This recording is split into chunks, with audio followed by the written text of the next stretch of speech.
Globally, a woman earns up to 18% less than her male counterparts. And although South Africa is ranked 34 out of 135 countries surveyed in the latest wave gender gap report, there is plenty of room for improvement.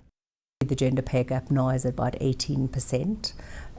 In South Africa, it's 35%, which means that women effectively are paid for 8 months of the year and work for free for 4. According to payscale.com, the average South African female professional is paid around 58,000 Rand a year, while her male counterpart earns 136,000 Rand. Pre-2008, the gap was actually closing, and that was because of a very big demand for skills and very fast acceleration of women through the workplace simply because of the shortage of skills. But of course, with the downturn, that demand for skills slows, and women therefore seem to have borne the brunt of the global slowdown. Anita Bosch, associate professor at the University of Johannesburg, says there's limited information available on the gender pay gap.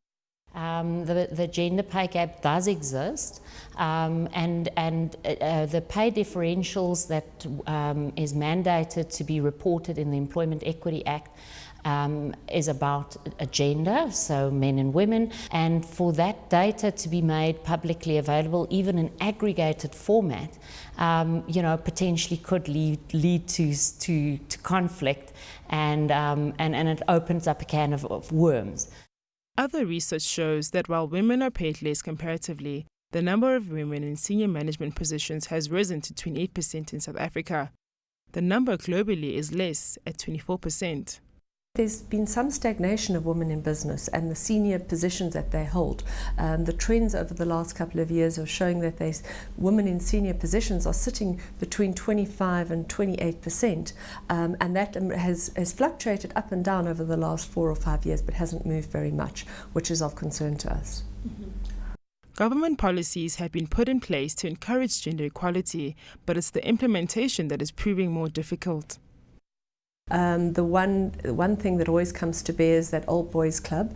If you look at a lot of the senior positions are held by men that come from the private schools, and there's the club. It's not what you know, it's who you know, and how you get promoted to those positions. And there are various circles within government, within business, and it's if you don't know the people in those circles, then it's going to be very difficult for you to get into the circle to start with. And I think that plays a very significant role. Companies have, a real financial issue in making up those gaps. And how do you say for a period of time that men should not get any increases until women have caught up?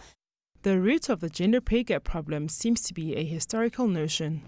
In general, that the assumption with men would be that they are the breadwinners, and so therefore breadwinners should be getting more because they are supporting a family.